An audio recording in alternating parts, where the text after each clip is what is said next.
Welcome to AutoCine Lab, your ultimate destination for honest and in-depth movie reviews. Here, we dive deep into Hollywood blockbusters, thrilling action flicks, and hidden gems, bringing you insights that every movie lover will appreciate. Whether you're a casual viewer or a hardcore cinephile, join us as we explore stories, performances, and filmmaking magic. Subscribe now and be part of a passionate community where movies come alive. Thanks for stopping by AutoCine Lab. Blackout opens with an ominous premise. A single glitch in the system can expose humanity's deepest fears. The film wastes no time establishing the stakes, using a blend of high-stakes political maneuvering and domestic vulnerability to present a scenario where the collapse of the electrical grid leads not only to chaos, but to the erosion of social order. The West Coast, here, specifically California, is the backdrop, a place whose technological sophistication is rendered inert by human greed and criminal ingenuity. The inciting event involves the kidnapping of Josh Martin, a brilliant but reckless hacker who stands accused of breaching the Pentagon security system.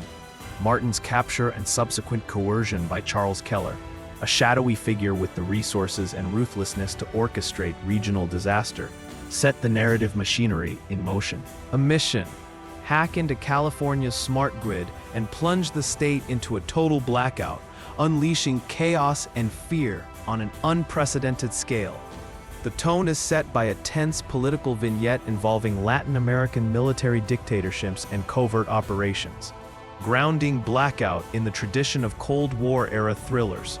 The intrigue quickly pivots to the present day, where Martin, under house arrest, is forcibly conscripted into Keller's operation. His technical genius is paired with his moral ambiguity, a recurring theme as the catastrophe unfolds. Director Bradford May uses a procedural rhythm to build tension. Briefings, technical jargon, and live-ticking set pieces accentuate the inevitability of disaster. The film oscillates between grand political scheming and personal vulnerability, showing not only the chess game of international espionage, but also the innocents who are swept up in the maelstrom. Flashbacks and news reports reinforce the omnipresence of fear and distrust, while also foreshadowing the social and familial breakdown the blackout will cause. Josh Martin, Haylie Duff, is the archetypal prodigy whose immense talent is both a curse and a gift. The portrayal is layered, capturing the isolation of someone who is both celebrated and feared by the system. Martin's evolution from mischievous hacker to a reluctant, ethically tormented anti-hero is central to the film's emotional arc. Charles Keller, James Brolin, embodies sinister authority, a powerful manipulator seeking total chaos. Brolin delivers gravitas and cold menace, making Keller both unpredictable and chillingly logical. Heche and Sean Patrick Flannery round out the ensemble as figures who must navigate professional duty and personal moral codes. Their performances underscore the film's secondary themes: the burden of authority, the price of loyalty, and the limits of procedural justice. Interpersonal dynamics, especially the fraught relationships between Martin and his handlers, bring urgency and relatability to the larger-than-life plot.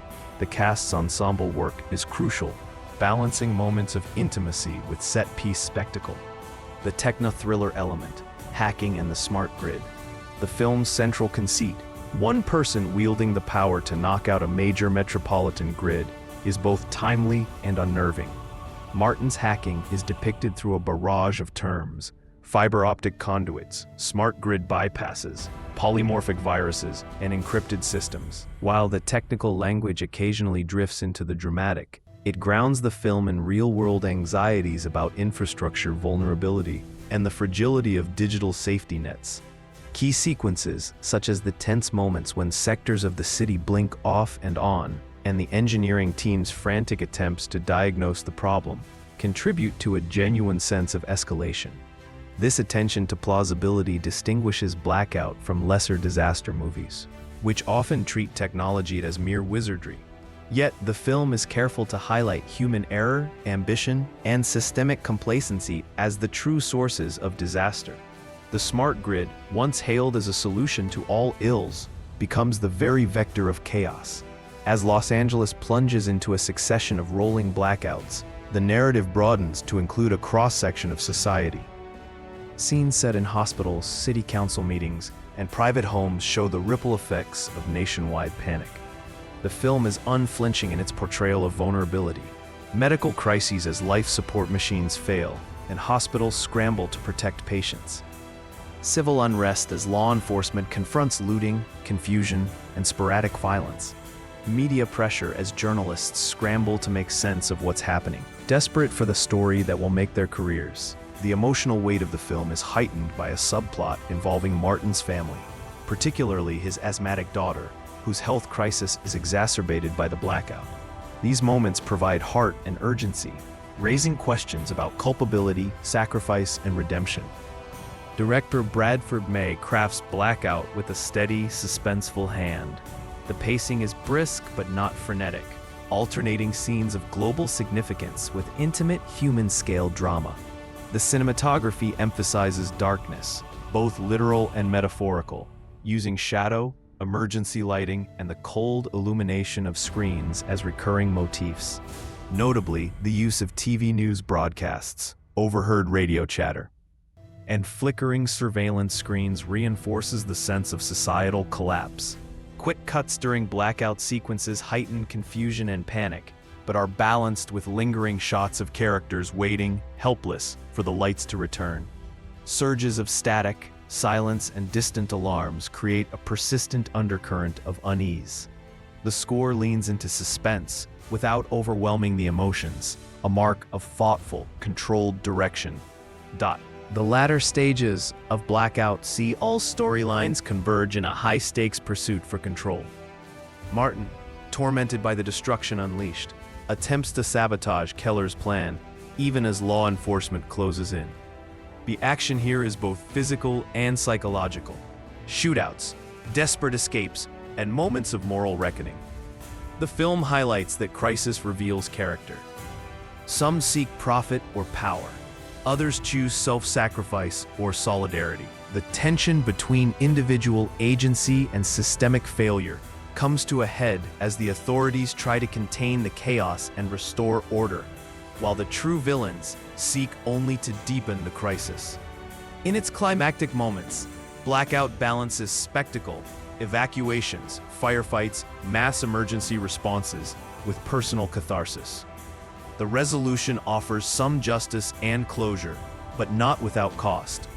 Martin's personal journey from reckless outcast to reluctant savior is complete, but the scars, both societal and personal, linger. Blackout is more than a disaster spectacle.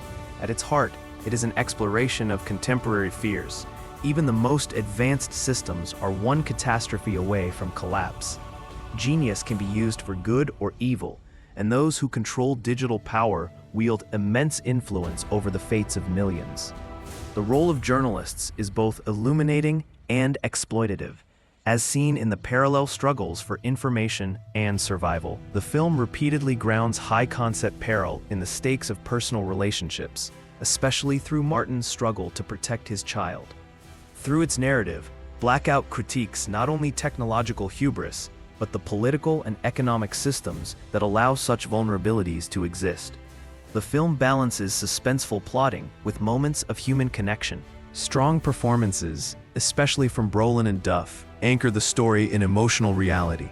Realistic hacking and disaster sequences evoke contemporary IT fears without descending fully into implausibility. The direction and sound design create a palpable sense of escalating dread. Some dialogue is heavy-handed, and exposition occasionally outweighs character development. Certain supporting roles feel underwritten or stereotypical. Example of the power-hungry bureaucrat, the unscrupulous media figure. The final act, while action-packed, sometimes sacrifices nuance for resolution. Despite its flaws, Blackout maintains tension and delivers on its promise of both spectacle and substance.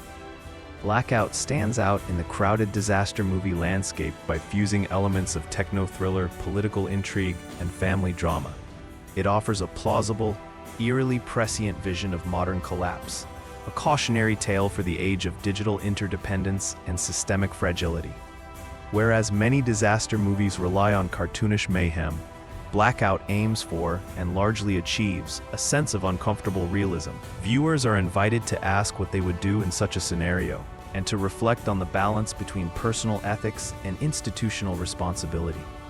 The film's relevance is heightened by current concerns over cyber terrorism and infrastructure resilience.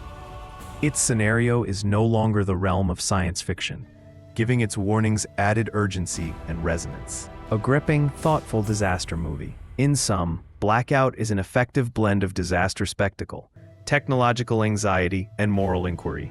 It is anchored by committed performances and unflinching direction, a film as interested in bleak possibility as in the resilience of the human spirit.